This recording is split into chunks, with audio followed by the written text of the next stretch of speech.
Okay, basahin natin ulit ang Aklat ng Gawa. Sa Aklat ng Gawa, chapter 2, verse 17 to 21. Ito ang gagawin ko sa mga huling araw, sabi ng Diyos. Ipagkakalob ko ang aking espiritu sa lahat ng tao. Ipapahayag ng inyong mga anak na lalaki at babae ang aking mensahe. Ang inyong mga kabataang lalaki ay makakakita ng mga pangitain at ang inyong mga matatandang lalaki ay magkakaroon ng mga panaginip. Sa panahong iyon, ibubuhos ko rin ang aking espiritu sa aking mga alipin, maging lalaki at mga babae. At ipapahayag nila ang aking mensahe. Magpapakita ako ng mga kababalaghan sa langit at sa at himala sa lupa, dugo, apoy at makapal na usok. Ang araw ay magdidilim, ang buwan ay pupulang parang dugo, bago dumating ang dakila at maluwalhating araw ng Panginoon. At sa panahong iyon, ang lahat ng hihingi ng tulong sa pangalan ng Panginoon ay maliligtas. Amen. So batay po sa binasa natin sa Aklat ng Gawa, chapter 2, verse 17 to 21. Yung title po natin ngayon, Kayo'y magiging mga saksi ko. Last time, matagal na ito eh. 1 year na nakalipas nung nag-preach ako about sa pagiging saksi. So itutuloy natin ang nito. Kayo'y magiging mga saksi ko, sabi ng Panginoon. So, sino po dito yung mga nakatapos ng college? Sino sa atin nakatapos ng college? Mga vocational o high school lang lahat ng natapos natin? High school lang. Lahat tayo high school. College. College. Bro, hindi ka natapos? Grade 1 ka lang, Brother Vincent? Kasi nung panahon natin, napakahirap ng buhay, di ba? Kaya hindi tayo nakapag-aral. So ako man is nakapagtapos ng 2 years vocational. Graduated ako ng HRM. So ang course ko is HRM talaga. Kaya lang, naging HRS na lang, services. Hindi ko nagtinapos yung 2 years ng M, yung management. So natapos ko lang HRS, services. So, nung time kasi na yun, habang nag-OJT na ako, nagpa-part-time job ako na working student na ako noon. So habang sa pag-working student ko, tinanggap ako ng restaurant. Sabi niya, "Huwag ka na mag-aral. Huwag mo nang tapusin ang pag-aaral mo. Nangangailangan kami ng trabahador dito sa kusina." So ako naman, sige, di ko natatapos yung pag-aaral ko kasi may sahod na ako, nag-aaral na ako. Mag-aaral ka pa. Ito na yung pangarap ko na maging chef eh. At least dito, sumasahod ka, bata ka pa, sumasahod ka na. So, hindi ko na tinapos yung pag-aaral ko ng 4 years. Pero graduated ako ng 2 years. 2 years na sa pag-aaral ko na yun. Pero after ng 2 years na yun, nag-resign pa rin ako. So, pumasok na naman ako sa isang factory na kung saan hindi related sa pinag-aralan ko. 1 taon lang ako nagtrabaho sa factory. So, nag-decide na naman ako na mag-resign. Ito na yung pagpasok dito sa South Korea. So, dito sa South Korea, nag-apply ako dito. So, in-expect ko, pagdating ko sa South Korea, magiging chef talaga ako. Kasi yun naman yung degree na tinapos mo eh. So, pagdating dito, factory worker ka. Hindi related sa pinag-aralan mo. Hindi related sa, para bang masasabi mo na, nag-aral pa ako. Naggumasos pa ako eh. Pagdating naman pala dito eh, factory worker ka lang pala. Pero pagdating ko dito, no regret. Alam niyo bakit? Malaki na sahod eh. So sa akin, iisip ko na, ba't ko pa iisipin yung degree ko? Gayong taas naman pala ng sahod dito, di ba? So, wala kang regret sa bagay na yun na, although na may pangarap ka na maging chef, gusto mo, mahilig kang magluto, pero mas pipiliin ko na itong maging factory kesa naman sa pangarap lang. At least dito sumasahod ka, di ba? Malaki. So, yung ibig ko sabihin dito, alam niyo ba kung bakit ko sinasabi mga bagay na ito? Kung bakit ko sinasabi mga bagay? Kasi bago. Yung araw na ito, alam niyo ba? Araw ito ng Pentecost. Hindi niyo ba alam na araw ito ng Pentecost ngayong araw? Ano yung Pentecost? Yun yung pagbaba ng Holy Spirit. So, dito sa South Korea, sineselebrate nila yung araw ng Pentecost. So, ang ibig ko sabihin dito, yung mga apostol, bago bumaba ang Holy Spirit, sino-sino sila? Ano-ano yung mga katungkulan na sa buhay nila. Yung mga unang tinawag ng ating Panginoon, mangingisda, di ba? Mangingisda lang sila. Wala silang degree. Wala silang pinag-aralan. Mga maniningil ng buwis. Ganon yung degree na pamumuhay nila. Sino yung mga apostol na yun? Itinuring silang walang alam. Na walang pinag-aralan. Mahihirap, mga dukha. Mga nagbebenta ng mga isda sa palengke. Ganon lang ang itinuring sa kanila ng mga tao bilang mga maniningil ng bilang isang apostol.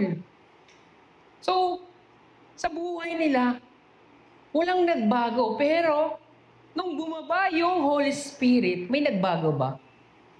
Malaki yung pagbabago sa buhay nila. Anong pagbabago na nangyari sa kanila? Naging apostol sila. Naging mangangaral sila ng magandang balita. Katulad ng sinabi ko sa inyo, nag-aral ako ng HRM, gusto ko maging chef. Pero nung tinanggap ko ang Panginoon, asan yung pangarap ko na yun? Na pagiging chef? Wala. Nagbago. Nagbago yung pangarap ko, kundi eto na yun. Katulad ng mga apostol, kahit na maniningil sila ng buwis, kahit na sila mangingisda, nung tumanggap sila ng Holy Spirit, nagbago yung pananaw nila. Naging mangangaral sila ng magandang balita. So, ang ganda ng kwento nila sa buhay nila bilang isang walang-wala sila sa buhay nila, pero yung pagbabago sa buhay nila, ang ganda. Alam nyo, yun ang plano ng Panginoon para sa ating lahat. Kaya nga ibinigay niya yung Holy Spirit sa atin. Nang sa gayon, kahit na anong estado ng buhay natin, once na tinanggap ninyo yung Holy Spirit, doon na papasok yung pangangaral ng magandang balita. Pinangako ng Panginoon, sabi niya, ang inyong mga kabataang lalaki at ay makakakita ng pangitain at ang inyong mga matatandang lalaki ay magkakaroon ng pangitain. Panaginip sa panahon yun, ibubuhos ko rin ang aking espiritu sa aking mga alipin, maging lalaki man at babae, at ipapahayag nila ang aking mensahe. Pero ang tanong, tinupad ba ng Panginoon yung ibinuhos niya ang Holy Spirit sa atin? Siyempre, tinupad ni Lord yung pangako niya na ibubuhos niya ang Holy Spirit sa atin. Pero, anong mali dito? Ang mali ay tayo. Although na isinugo na ng Panginoon yung Holy Spirit, pero may mali. Ang problema, hindi natin tinanggap ang Holy Spirit. Wala sa atin ang Holy Spirit, kaya magpahanggang ngayon, hindi pa rin tayo nangangaral ng magandang balita. Magpahanggang ngayon, kung anong estado natin, walang pagbabago. Wala pa rin tayong pananampalataya. Tingnan niyo mga apostol, mangingisda, maniningil ng buwis, walang pinag-aralan, pero nung tinanggap nila ang Holy Spirit, naging mangangaral sila ng magandang balita. Ako man, gusto kong maging chef, gusto kong gawin lahat, gusto kong magpakayaman. Pero nung tinanggap ko yung Panginoon, nabago lahat. Wala na akong pangarap para sa sarili ko, kundi yung mangaral ka na lang ng magandang balita. Kasi yun naman ang sinabi ng Panginoon. Ibubuhos kong Holy Spirit at sila'y mangangaral ng magandang balita. Pero bakit hindi tayo nangangaral ng salita ng Diyos? So isipin niyo mabuti, nasa akin ba ang Holy Spirit? O wala magpahanggang ngayon? O hanggang ngayon, hindi ko pa ina-accept yung Holy Spirit at hindi ko pa nararanasan ng Holy Spirit. Huwag ninyong isipin na wala sa inyo ang Espiritu kasi nakakatakot. Nakakatakot kung sinasabi natin, wala sa akin ng Espiritu. Wala ako ngayong Espiritu. Alam niyo kung bakit sinasabi ng Panginoong Jesucristo? Kapag yung tao na yun wala sa kanyang Espiritu ni Kristo, hindi kay Kristo ang tao na yun. So nakakatakot na hindi ninyo hangarin na magkaroon kayo ng kapuspusan mula sa Holy Spirit.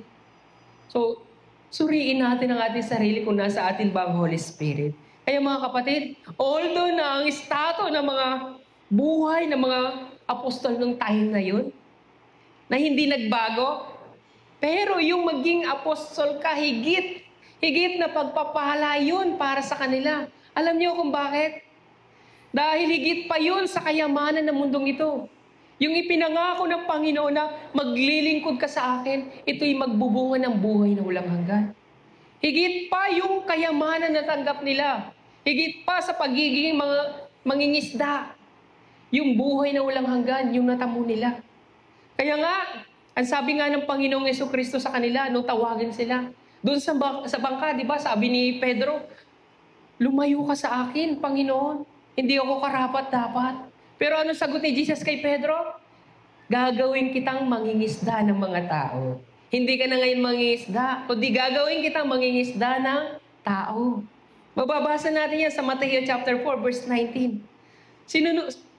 Sinabi niya yun, sumunod kayo sa akin at gagawin ko kayo mangingisda ng tao. So tayo mga kapatid, ano ba yung priority natin? Since tinanggap natin ang Holy Spirit, sinusunod ba natin yung kalooban ng Panginoon? Nangangaral na ba tayo ngayon ng magandang balita? Kung vlogger ka, gamitin mo yan sa pangangaral ng magandang balita.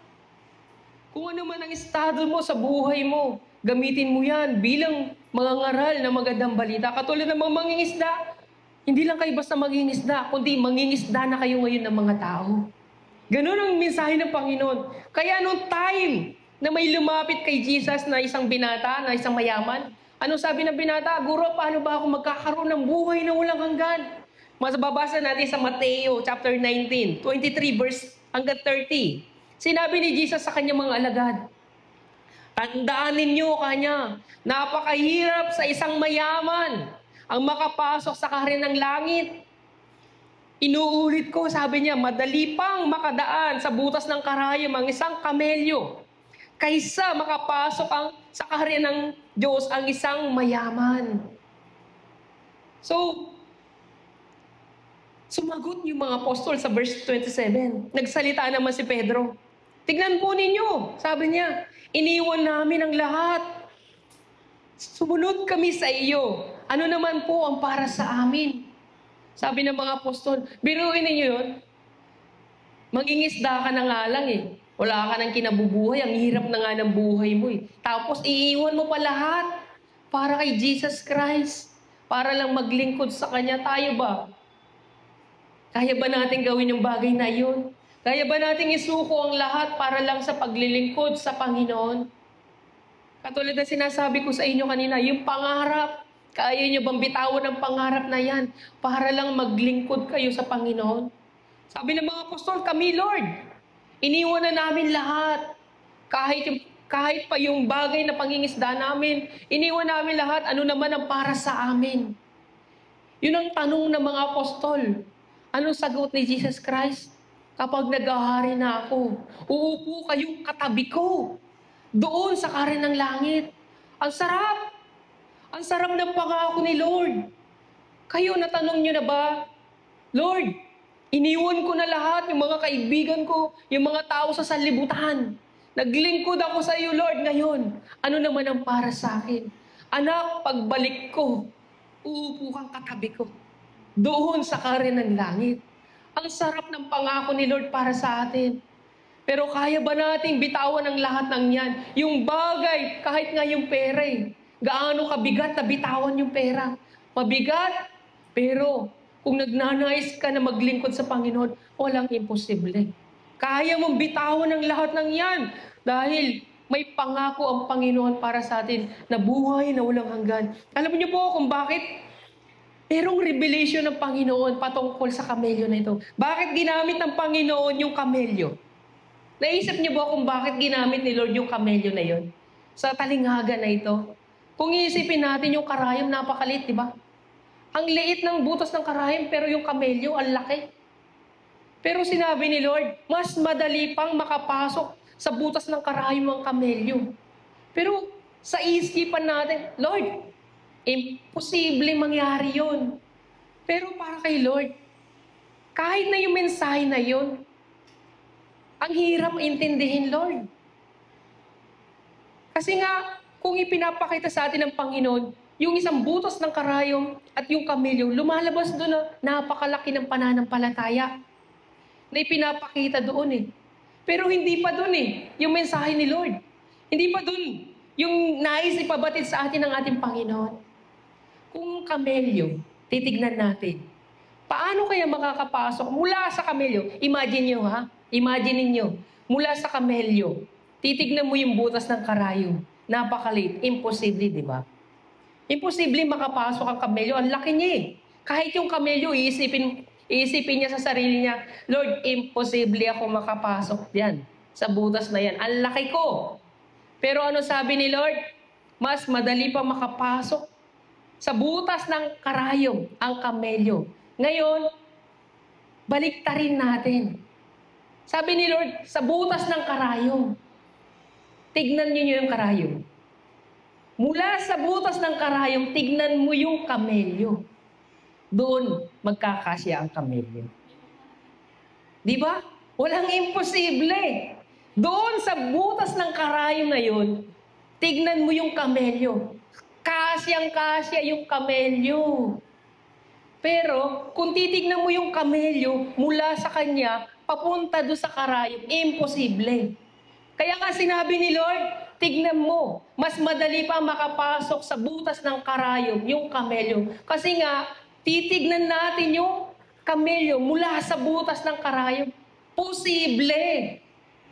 Doon natin maaalala yung sinabi ng Diyos kay Moises. Itong butas ng karayom na ito, naganap na ito sa Old Testament. Nung sabi ni Moises, Lord, hindi kami aalis hanggat hindi ka nagpapakita sa akin. Anong ginawa ni Lord? Ginawa ni Lord, pinasok si Moises doon sa butas. Para lang makita niya yung likod ni Lord mula sa butas. So si Lord, mula sa Old Testament, papunta sa New Testament, doon sa parable na butas ng karayom.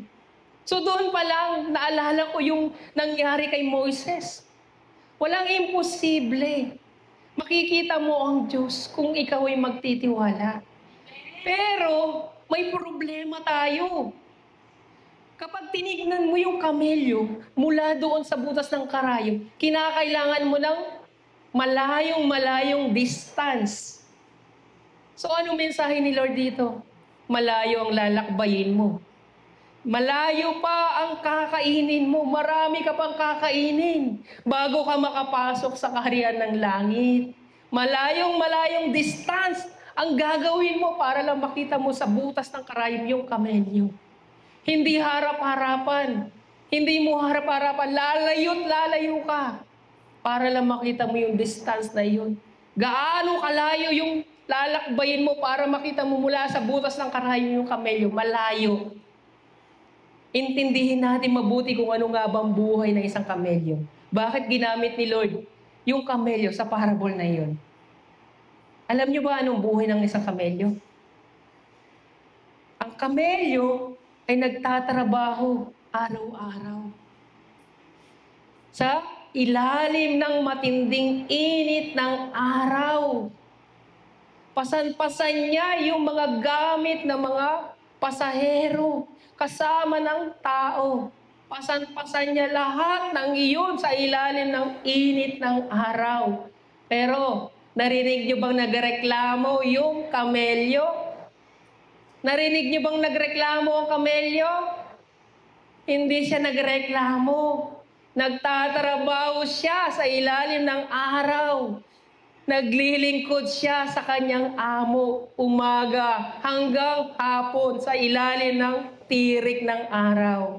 Tanungin ko kayo mga kapatid, tayo ba'y kamelyo? Siyempre hindi, kasi mareklamo tayo. Reklamador tayo. Sabi nga ni Lord, mas madali pa makapasok sa butas ng karayom ng kamelyo. Kasi ang kamelyo, kahit na bigat na siya sa ilalim ng init ng araw, wala siyang reklamo. Hindi inallowed ni Lord na magsalita ang kamelyo. Alam niyo kung bakit? Kasi kapag nagsalita yung kamelyo, ano sasabi niya?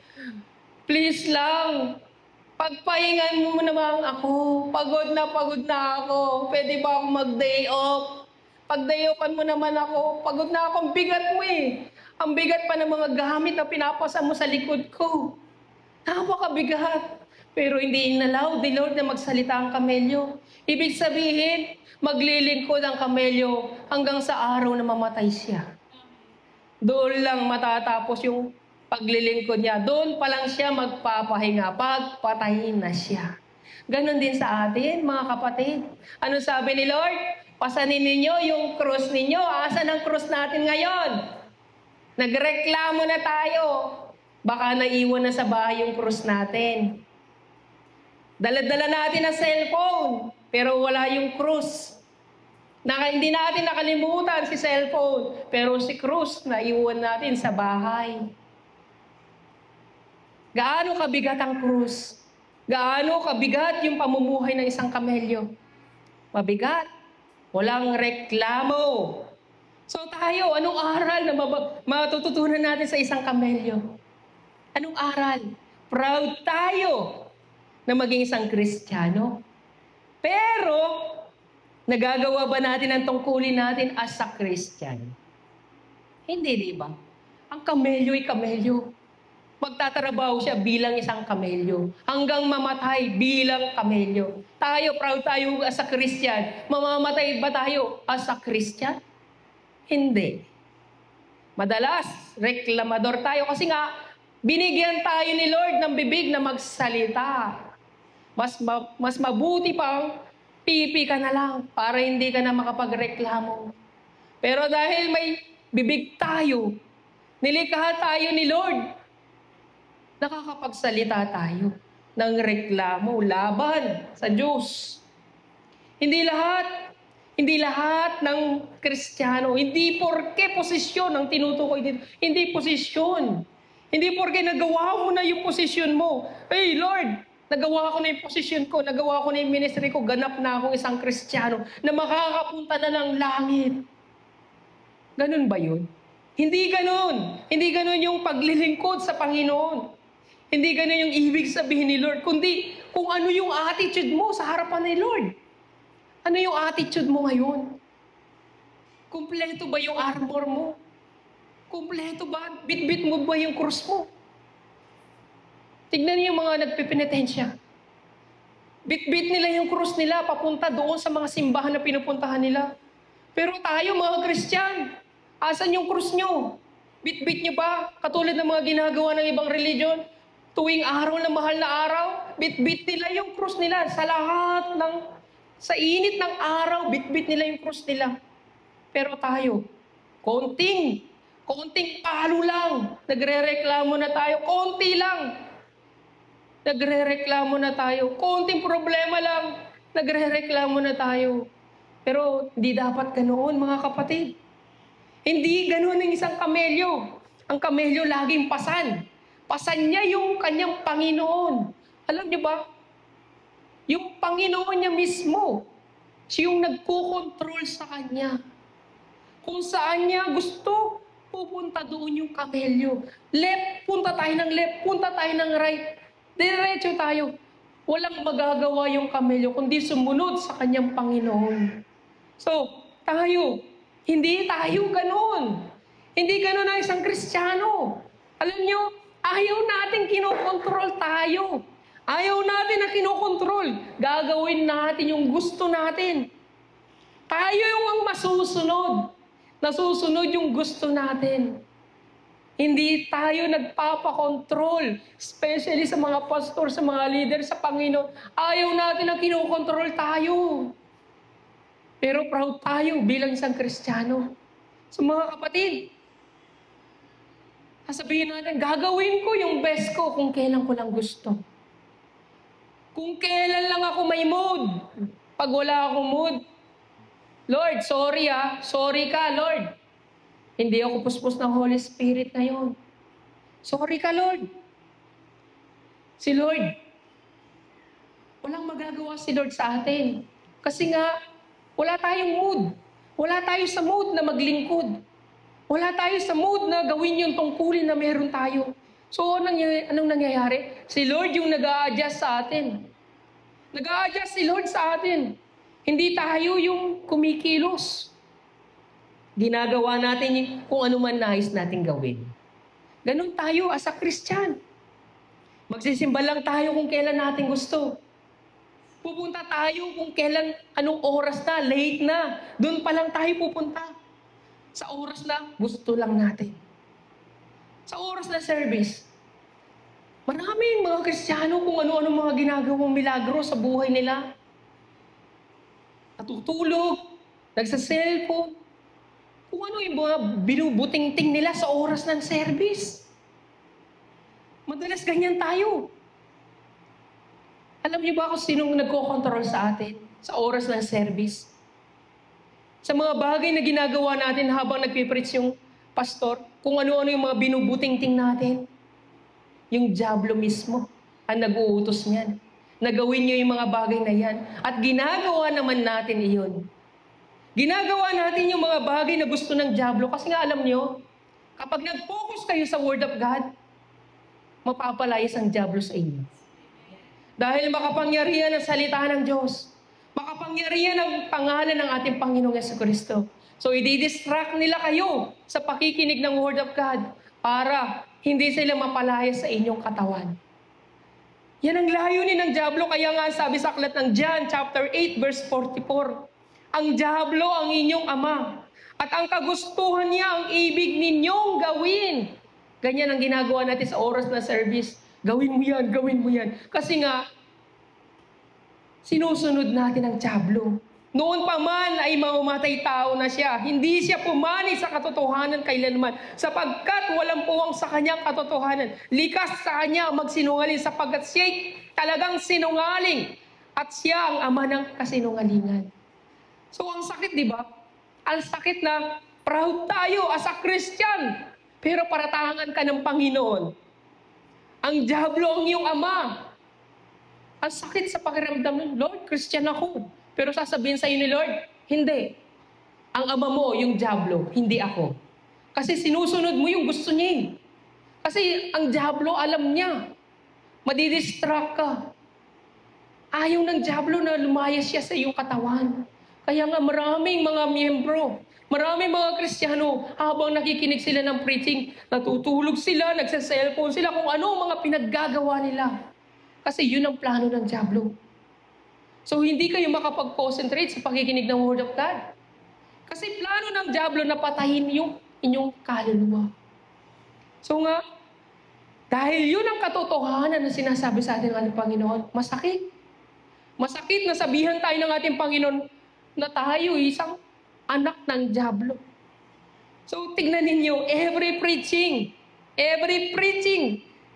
nakikita natin bakit umiiyak yung mga tao. Bakit umiiyak yung mga miyembro habang nagpe-praise, habang nagpe-pray, bakit sila umiiyak? Dahil masakit. Sa puso nila tumatagos yung Word of God. Bakit may nagsusulat habang nagpe-preach? Nagsusulat sila kasi nga focus sila sa pinapakinggan nilang Word of God. Bakit yung iba hindi nagsusulat? Tandaan ninyo, makakalimutin tayo. Okay lang, huwag kayong magsulat. Basta tandaan ninyo, isabuhin ninyo ang salita ng Diyos. Itanim ninyo sa puso ninyo. Pero bakit may nagsusulat? Gusto nilang namnamin sa pag-uwi nila ng bahay yung Word of God. Gusto nilang aralin. Ayaw nilang kalimutan yung Word of God na natanggap nila.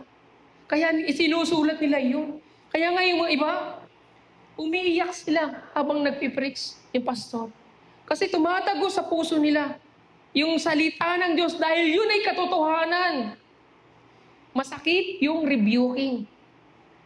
Masakit sa puso. Pero once na na-realize mo yung salita na yun, once na na-realize mo yung rebuke na yun, marirealize mo yung kasalanan mo. At doon na papasok yung repentance. Doon ka magsisisi sa iyong mga kasalanan. Once na pinagsisihan mo yung kasalanan mo ng buong puso, patatawarin ka ng Panginoon sa iyong mga kasalanan. Napakasarap sa pakiramdam na umiiyak ka. Iiyak mo lahat ng iyong mga kasalanan sa Panginoon. Kasi bakit? Ramdam mo sa puso mo na pinatawad ka na sa iyong mga kasalanan. Sabi nga sa Isaiah 43:25, gayunman, ako ang Diyos na nagpapatawad sa iyong mga kasalanan. Hindi ko na alalahanin ang iyong mga kasalanan. Ang sarap, diba? Naiiyak mo na ngayon yung mga kasalanan mo. Kasi si Lord, kinalimutan na niya lahat ng iyong mga kasalanan. Pero what if hindi mo pa pinagsisihan ngayon? What if, tanungin niyo sarili niyo, what if Hindi ka nagsisi ngayon kasi wala sa iyo ang Espiritu Santo. Wala sa iyo ang Holy Spirit. What if hindi ka nagsisi kasi nga hindi ka focus sa pakikinig ng Word of God? Hindi tumimo sa puso mo yung Word of God kasi abala ka sa maraming bagay. Ang dami mong binubutingting. Pero kung focus ka sa Word of God, biglang tumama sa puso mo, nasaktan ka. Lord, ganun ba ako? Doon papasok ang repentance. At once na nag-repent kayo, patatawarin kayo ng ating Panginoon. Pero nakakalungkot. Dahil kahit na paulit-ulit yung pinagsasabi ng Panginoon, kahit paulit-ulit tayong pinapalahanan, hindi pa rin natin sinusunod. Alam niyo kung bakit? Anong dahilan? Kasi mas inuuna natin sundin yung kalooban ng dyablo kesa sa Diyos. Ang ikalawa, wala tayong tunay na pag-ibig sa Diyos. Kung tunay tayo may pag-ibig sa Diyos, kung tunay tayong may pag-ibig, yun yung pinatawad tayo sa ating mga kasalanan. Mararamdaman mo yan sa puso mo once na natanggap mo yung kapatawaran. Magkakaroon ka ng malaking pag-ibig sa puso mo. Hindi lamang sa Panginoon, kundi sa mga taong nasa paligid mo. Lahat ng yan ay mararamdaman mo dahil si Lord, ibinubuhos niya yung pag-ibig na yan. Yan ang trabaho ni Lord sa atin. Ibuhos ang pag-ibig niya para sa atin. Kahit na tayo'y makasalanan, hindi pumapalya ang pag-ibig ng Diyos sa atin. So sa ating mga kapatid, kaya nga sabi niya sa Lucas chapter 7 verse 47, kaya sinasabi ko sa inyo, malaki ang kanyang pagmamahal, sapagkat maraming kasalanan ang pinatawad sa kanya. Ibig sabihin, marami yung repentance na ginawa niya. Kaya marami din yung pagmamahal niya. Sapagkat maraming kasalanan ang pinatawad sa kanya, ngunit ang pinatawad ng kaunti ay kakaunti rin lang ang nadaramang pagmamahal. Gaano kalaki yung pag-ibig ninyo? Nagsisi na ba kayo? Kaya wala kayong pag-ibig eh. Kaya hindi ninyo kayang patawarin yung taong nagkasala sa inyo. Kasi nga, maging sa sarili natin, hindi pa tayo nagsisi sa kasalanan. Maging sa sarili natin, hindi pa natin ibinigay kay Lord yung mga kasalanan na yan. Kaya nga, ang liit ng pag-ibig natin, ang liit ng pasensya natin, ang liit ng pagtitiis natin, wala tayong tiyaga. Kasi napakaliit ng pag-ibig natin. Una sa lahat, sa atin muna magmumula yung pag-ibig na yan. Paano mo matatanggap yung malaking pag-ibig? Malaking repentance ang gagawin mo. Nang sa gayon, pag malaking pinatawad sa iyo, malaki din ang pagmamahal na ibibigay sa iyo. So mga kapatid, kaya nga every preaching, may rebuking tayo. Pero iba't iba yung pananaw ng tao. Ayaw ng mga Kristiyano yung rebuking. Ayaw nila na sila'y pinagsasabihan. Pero sinasabi ko sa inyo, yung rebuking ay way ni Lord. Way ni Lord yan para mapadama sa inyo yung napakalaking pag-ibig niya. Para sa inyo, para sa ating lahat. Pagmamahal yan ni Lord, hindi yan basta rebuking, kundi pag-ibig yan. Mahal ko kayo. Way lang ng rebuking, pero pagmamahal. The more na sinasalo mo lahat ng rebuking, the more na sumasagana ang pagmamahal sa iyo ni Lord. Saluhin ninyo yung rebuke, dahil yan ay totoo. Nangungusap ang Panginoon sa atin. Hindi pastor ang nagsasalita. Ginagamit lang siya ni Lord. Yung bibig. Maging ako man ay para sa akin yan. Para sa pastor din yan. Para sa ating lahat. Huwag niyong isipin para sa ibang tao. Kundi para sa atin lahat. At doon mo may express yung paghingi mo ng tawad sa kasalanan kapag inaccept mo yung rebuking na yan. Kaya nga sabi niya, diba, malaki ang kanyang pagmamahal sapagkat maraming kasalanan ang pinatawad sa kanya. Blessing, yung rebuking. Blessing, huwag niyong ituring. Huwag niyong i-block yung rebuking. Kaya pag-ibig yan ni Lord. Kaya nga sabi niya sa Hebrew chapter 12, verse 5 to 6, Nalimutan na ba ninyo yung panawagan ng Diyos sa inyo bilang mga anak niya? Mga salitang nagpapalakas ng loob. Rebuking pero nagpapalakas ng loob.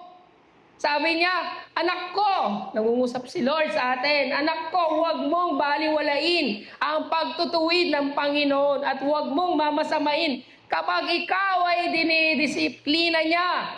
Sapagkat dinidisiplina ng Panginoon ang mga minamahal niya. At pinapalo ang itinuturing niyang anak. Ang sarap sa pakiramdam na ituwid ka ng isang magulang, sasabihin niya sa iyo, mahal kita, kaya ako sinasabi ito sa iyo. Mahal kita bilang isang anak, kaya ako ginagawa ang lahat ng ito. Ganyan tayo, di ba mga magulang? Napakalaki ng pag-ibig ninyo sa inyong mga anak. Kulang na lang ibigay ninyo yung buhay ninyo para sa inyong mga anak. Nakikita ninyo yung mga anak ninyo, hindi nila nauunawaan ang ginagawa ninyo. Pero sa puso ninyo, gaano kalaki pag-ibig ninyo para sa kanila. Ang laki, di ba? Ang laki ng sakripisyo yung ginagawa niyo, pero hindi nila maunawaan. Hindi maunawaan ng inyong mga anak, kala lang nila.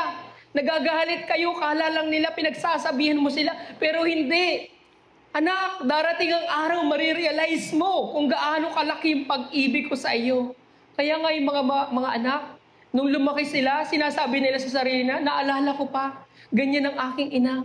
Ngayon nauintindihan ko na ngayon yung mga sinasabi niya sa akin. Doon mo marirealize kung gaano kalaking pag-ibig ng mga magulang. Ganon din si Lord sa atin. Kaya nga rebuking ang ginagawa niya. Nang sa gayon, marirealize mo kung gaano kalaki yung pag-ibig ng Diyos para sa iyo. Biruin niyo yun. Sabi nga sa Roma chapter 9, 22-23, kaya kahit nais nang ipakita noon ng Diyos ang kanyang puot at ipakilala ang kanyang kapangyarihan, buong tiyaga pa rin niyang pinagtiisan ang mga taong dapat sana'y parusahan at lipulin. Narinig ninyo? Sabi niya, buong tiyaga. Nagtiyaga ang Diyos na sana. Pinagtiisan niya yung mga tao na dapat sana'y paparusahan at dilipulin. Isipin niyo yun. Napakabuti ng Diyos. Kaya ng Diyos na puksahin ang lahat ng tao dahil sa kasalanan. Dahil ganun, nung unang panahon, kapag nagkasala ka, patay ka na. Wala nang second chance, wala nang repentance. Ang Diyos, pinapatay agad yung mga makasalanan. Pero anong sabi ni Lord? Kaya't kahit nais nang ipakita doon, noon ng Diyos ang kanyang puot, at ipakilala ng kanyang kapangyarihan, buong tiyaga pa rin siya naghintay. Buo niyang pinagtiisan yung mga taong dapat sana'y parusahan. Ang laki ng habag ng Diyos para sa atin. Sa panahong ito, ang laki ng habag ng Diyos. Nagtitiis si Lord para sa atin. Bakit? Sino ba tayo? Tayo isang makasalanan. Pero anong sabi ni Lord? Sa verse 23, ginawa niya iyon upang ipakilala ang kanyang walang kapantay na kadakilan sa mga taong kanyang kinahabagan na noong una pa'y inihanda na niya para sa kaluwalhatian. Na-realize ba natin yun? Makasalanan tayo. Pero nandun pala yung pangalan mo sa aklat ng buhay. Ang ganda. Ang sarap sa pakiramdam na kahit pala makasalanan ako, nandun pala yung pangalan ko sa aklat ng buhay. May plano ka pala, Lord, sa akin na makasama doon sa kaluwalhatian, doon sa langit. Kaya nga, rebuking, huwag mong masamain. Hindi yan para saktan ang iyong damdamin. Hindi para maging dahilan ng pagtalikod mo sa pananampalataya. Sabi nga niya sa Roma chapter 9, verse 33, di ba? Tulad ng nasusulat, tignan ninyo, naglalagay ako sa Siyon ng batong katitisuran. Isang malaking bato na kanilang kadadapaan. I-highlights nito sa Roma chapter 9, verse 33. Tulad ng nasusulat, tignan ninyo, naglalagay ako sa Siyon ng batong katitisuran. Isang malaking bato na kanilang kadadapaan. Ngunit ang sumampalataya sa batong ito ay di mabibigo. Alam niyo, itong Roma chapter 9 verse 33 na ito. May mensahe ang Panginoon sa akin kanina. Sa bagay na ito na ibinigay ni Lord about sa teksto na ito. Sino bang madadapa kung sa harapan niya ay malaking bato? Wala, di ba? Walang madadapa. Kasi malayo pa lang, makikita mo na yung bato, napakalayo. Malaking bato. Ang laking bato niyan. Sinong madadapa sa malaking bato na yan? Wala, di ba? Kasi malayo pa lang, kitang-kita mo na yung mga bato na yan. Pero, natanong nyo na ba kung bakit nilagay ni Lord yung bato na iyon? Bakit nilagay ni Lord yung bato na iyon? Sinadya ng Panginoon na ilagay yung bato na iyon para masaktan ka? Para pagtawanan ka? Tanga-tanga mo kasi. Ba't hindi mo nakita? Kalaki-laking bato na yan. Hindi. May mensahe yung Panginoon, kaya nilagay niya yung bato na yun na napakalaki sa iyong harapan. Na sa bawat pagkatapa mo ay may pagbangon. At sa bawat pagbangon mo, maalala mo yung batong malaking kinatitusuran mo. Na sa susunod, hindi ka nadadaan doon. Hindi ka na uulit. Yung bato na yan ay rebuking. Yung malaking bato na yan, sinadya ni Lord na ilagay dyan para madapa ka. Para madapa ka. Kasi gusto ni Lord madapa ka at bumangon. Amen. Nilagay ni Lord yan, kaya nga sabi niya, tulad na nasusulat, tignan ninyo, maglalagay ako sa Siyon ng batong katitisuran, isang malaking bato na kanilang kadadapaan. Pero, sabi niya, ngunit ang sumampalataya sa batong ito ay di mabibigo. Maglalagay ako sa inyo ng rebuking na inyong kadadapa. Masasaktan kayo, ngunit ang sumampalataya sa rebuking na ito ay hindi mabibigo. So, mga kapatid, sa bawat pagkakasala natin, naglalagay si Lord ng bato para madapa ka ulit. Hindi para masaktan, kundi maalala mo yung kasalanan mo. Madapa ka. Once na nadapa ka, matututo ka. Pagtayo mo, ito'y bagong buhay muli. Bagong buhay muli na ibinibigay sa iyo ng Panginoon. At sa bawat pagkadapa mo, maalala mo ang bawat pagkakamali mo. Tignan niyo yung bato. Pag nadapa ka doon sa malaking bato na yon, hindi ka nadadaan ulit doon. Hindi mo na uulitin yon. Kaya nga si Lord naglalagay lagi ng batong malaki para matisod ka. Para maalala mo yung bato na yun. Sino yung bato na yun? Si Lord. Maalala mo si Lord sa buhay mo. Dahil nais ng Panginoon na tayo hubugin niya bilang kawangis ng Diyos. Kaya nga, tinawag tayo na mga saksi ng Diyos. Para patutuhanan natin sa mga tao kung gaano kadakila ang kanyang kagandahang loob. Ginawa yun ng Diyos. So sa bawat pagkadapa mo, ipapatutuhanan mo yung mga bagay na nangyari sa iyo bilang saksi ng kagandahang loob ng Diyos para sa atin. Di ba kapag nadapa ka, may experience ka na. Sasabihin mo, uy, katanga-tanga ko, laki ng bato na yun, nadapa pa ako. So patutuhanan mo yung mga bagay na naranasan mo sa buhay mo. Kasi nga tinawag tayo bilang mga saksi ni Lord. Kung walang pagkadapa, wala ring karanasan. Wala ring pagka-realize. Hindi natin marirealize ang mga pagkakamali natin kung hindi tayo madadapa. So sa bawat pagkadapa natin, babangon tayo muli. Andun na yung bagong buhay para sa atin. Kaya nga sa Roma chapter 9 verse 17, sapagkat ayon sa kasulatan, ay sinabi niya sa hari ng Ehipto, ginawa kitang hari, upang sa pamagitan mo'y maipakita ko ang aking kapangyarihan at maipahayag ang aking pangalan sa buong daigdig. Hinayaan kitang madapa para maipahayag mo ang aking kapangyarihan, maipahayag mo ang aking pangalan sa buong daigdig. Nirebuke ka ni Lord. Na-realize mo ang kasalanan mo. Nandito ka sa harapan. Nag-testimony ka ngayon patungkol sa pagkakamaling nagawa mo. Lord, salamat dati akong ganito, pero binago mo ako. Hindi ba ganoon ang gusto ni Lord? Naparangalan natin siya bilang saksi ng ating Panginoon. Testify ninyo sa mga tao kung ano yung karanasan ninyo, kung paano kayo binago ni Lord. Nang sa gayon, napaparangalan natin siya. At naitataas natin yung pangalan niya and naipapangaral pa natin ang magandang balita ni Kristo. So, hindi ninyo kinakailangan maging pastor. Hindi nyo kinakailangan na maging bihasa sa salita ng Diyos sa buong Bible o i-memorize nyo pa yung buong Bible. Mag-aral kayo ng theology. Ang dami yung panonoorin, ang dami ninyong isi-search. Hindi. Nasa inyo na ang magandang balita. Yung karanasan kung paano kayo binago ng Panginoon, kung paano kayo binigyan ng pagkadapa ni Lord. Yung sa bawat pagkadapa ninyo, i-testify ninyo yan. Maalala ninyo yung pagkadapa ninyo. Lord, nadapa ako. Ano bang kinadapa mo?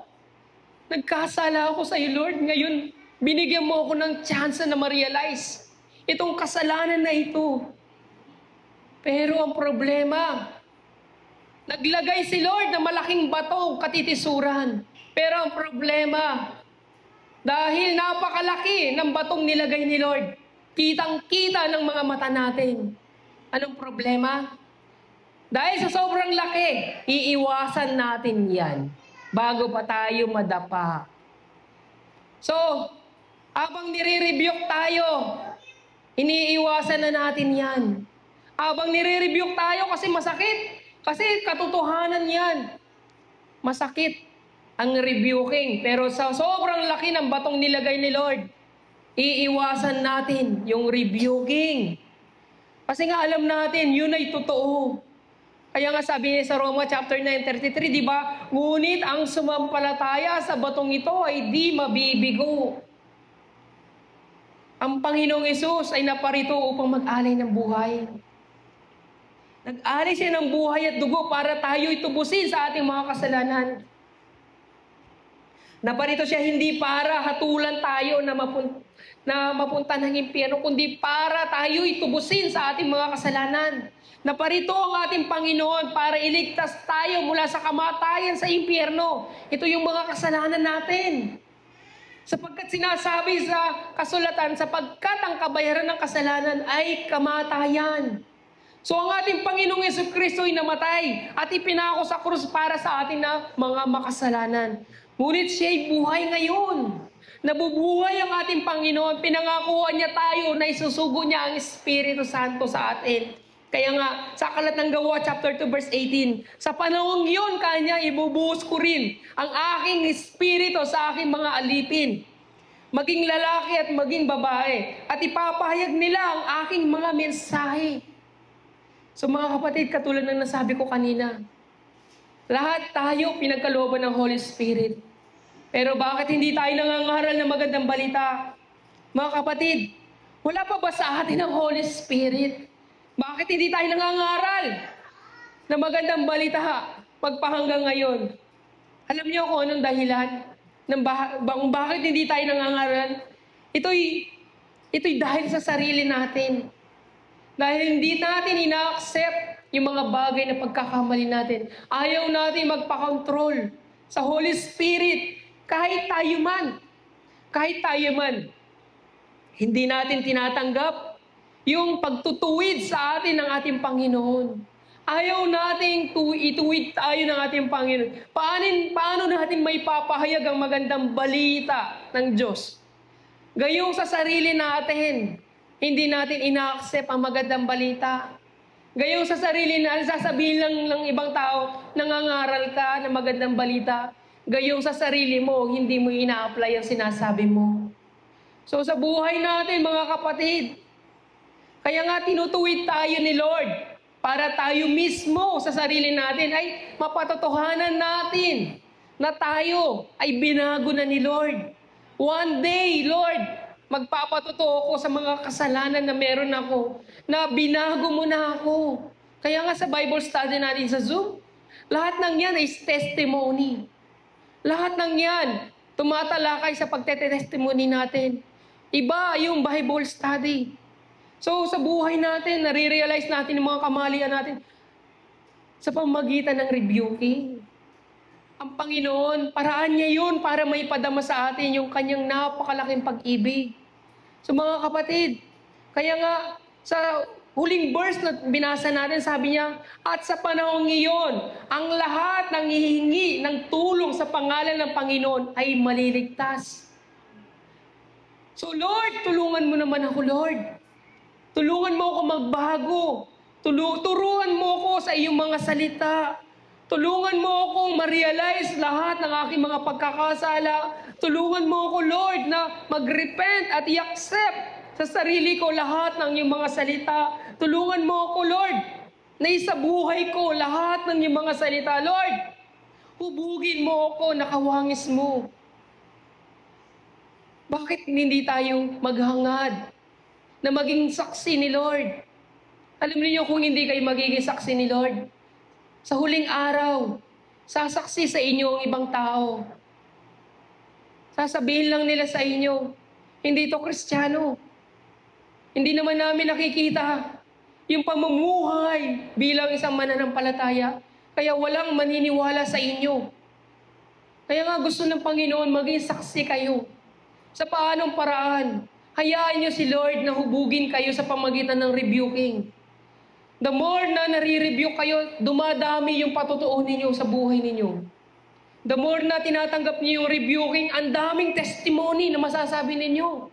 Bakit hindi kayo makapag-testimony? Kasi nga, ayaw ninyong i-accept yung rebuking. Kaya ang tendency, hindi pa rin kayo lumalaya sa mga kasalanan na meron kayo. Imbis na yung kasalanan na yan, pinapatotohanan na ninyo, tinetestify na ninyo bilang saksi ni Lord. Hindi nyo may testify dahil hindi pa rin kayo binabago at hindi pa rin kayo nagbabago. Pag nabago na kayo, patutuhanan ninyo yan. Mapapatutuhanan yan ng isang taong binago ni Lord. Siya mismo, wala siyang alinlangan na ipahayag yung kanyang mga kasalanan dati. Gaano mang kalaki ang mga kasalanan niya, gaano mang karumi ang mga ginawa niya, wala siyang hiya. Dahil nasa kanyang Holy Spirit. Ganon din sa mga apostol. Wala silang pinag-aralan. Wala silang alam. Itinuturing silang dukha. Pero nung dumating ang Holy Spirit, walang alinlangan silang nagpahayag ng salita ng Diyos. Kahit sa kamatayan, kahit na pag-uusig man yan, hindi nila ikinailang ating Panginoong Jesucristo.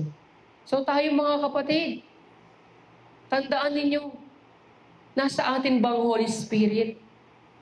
Although nag-repent na tayo sa ating mga kasalanan, dapat nananatili sa atin ang presensya ng Diyos. Dahil once na lumayo kayo sa presensya ng Diyos, yan ang simula ng pamumuhay natin sa kadiliman. Yan ang simula ng pamumuhay natin sa anxiety, depression, stress, kaguluhan. Lahat ng yan, puro problema. Pero kung nasa atin ang Holy Spirit, mamumuhay tayo na may kapayapaan. Kahit na sa kabila ng mga pagsubok na meron tayo, sabi nga niya, di ba? At sa panahong iyon, ang lahat ng hihingi ng tulong sa pangalan ng Panginoon ay maliligtas. So hingin ninyo ang tulong ng Panginoon. Ngayon pa lang, Lord, hubugin mo na ako. Hubugin mo na ako, nakawangis mo. Tulungan mo ako na kahit anong estado ko sa buhay, dapat manatili sa akin ang Holy Spirit. Napakahalaga ng Holy Spirit. Ang Holy Spirit ang bubuhay sa inyo mga katawang lupa. Siya mismo magbibigay sa inyo ng buhay. Dahil tayo'y makasalanan, kailangan natin ang Holy Spirit, yung banal na Espiritu Santo, para na sa gayon maging ganap tayo doon sa langit. So mga kapatid, yung sinasabi sa atin ng ating Panginoon, maging saksi tayo ng Diyos. Mag-evangelize po tayo. Mag-evangelize po tayo, magkaroon tayo ng layunin na mag-evangelize bilang mga saksi. Hindi tayo magiging saksi sa kasalanan. Ang pagiging saksi, nagpapatotoo sa mga karanasan sa buhay niya. Nagsumasaksi siya dahil nakita niya, naranasan niya. Kayo ba? Hindi niyo pa ba naranasan si Lord sa buhay niyo? Hindi niyo pa ba Nakita si Lord sa buhay niyo kung paano siya kumilos. So paano tayo magiging saksi kung hindi tayo nagsasalita? Sabi nga ni Lord, huwag kang sasaksi ng kasinungalingan. So, pawang katotohanan lamang. So, sa pananahimik natin, hindi ba kayo nagsisinungaling yan? Hindi ninyo ipinapahayag ang katotohanan? Naranasan ninyo yung katotohanan. Naranasan ninyo sa buhay niyo si Lord. Pero, tinatago nyo lang. Hindi kayo nagte-testimony. Hindi ba kayo nagsisinungaling yan? Sinong pinagsisinungalingan ninyo? Yung sarili niyo o yung Panginoon? Ang Panginoon. Anak, hindi ba ako kumilos sa iyo? Anak, hindi mo pa ba ako naranasan? Anak, di ba? Naramdaman mo na yung pag-ibig na yun nung tinawag kita? Bakit ganoon? Walang pagpapatotoo. Anak, di ba pinagaling ko yung karamdaman mo? Anak, di ba pinalaya kita sa kamay ng mga dyablo? Anak, ipinaunawa ko na sa iyong katotohanan. Pero bakit wala akong naririnig sa iyo? Hindi ka ba saksi ko? Hindi ka ba saksi sa mga ginawa ko para sa iyo? Naisip niyo yung bagay na yon? Ano na bang patotoong ginawa natin? Nakapagpatotoo na ba tayo kung paano tayo tinawag ng Panginoon? Napatotohanan na ba ninyo yung mga ginawa sa inyo ng Panginoon? Baka ang dami na. Ang dami na nating kasinungalingan na ginagawa sa harapan ng Panginoon. Hindi pa natin pinapatotohanan ang mga ginawa ng ating Panginoong Jesucristo. So ang tendency, hindi tayo tunay ng mga saksi ni Lord. Anong tayo? Kampon tayo ng dyablo. Kasi nga, ano sabi ni Jesus Christ? Sinusunod ninyo yung dyablo mismo. Yung kagustuhan ng dyablo. Ano sasabi ni dyablo? Huwag ka mag-testimony. Sayang lang ang laway mo. Hayaan mo na lang ikaw at si Lord ang nakakaalam ng yan. Mahalaga may pananampalataya ka. Pero mali! Ang sabi ni Lord, maging saksi kayo. Maging saksi kayo, hindi na ako dapat pambumaba dito. Kaya nga ano sabi ni Jesus, nung pagbaba sa bundok sa mga apostol, hanggang kailan ako mananatiling kasama ninyo? Bakit kayo mismo hindi nyo magawa yung kapangyarihan ibinigay sa iyo sa pangalan ni Jesus Christ? Bakit magpahanggang ngayon, hindi nyo pa magawa yung mga pinangako sa atin ng Panginoon? Gamitin niyo yung pangalan ko sa pagpapalayas ng dyablo. Gamitin niyo yung pangalan ko sa pagpapagaling ng karamdaman. Gumawa kayo ng himala. Nang sa gayon, sumasaksi na kayo sa pangalan ng Panginoong Jesucristo. Hindi na bababa si Jesus para gawin yung mga bagay na yon. Kundi nasa atin na yung authority ng pangalan ng ating Panginoong Jesucristo. Kaya nga ano sabi niya sa atin, utos niya ito. Sa Mateo 28:19-20. Kaya't habang humahayo kayo, gawin ninyong alagad ko ang mga tao sa lahat ng bansa.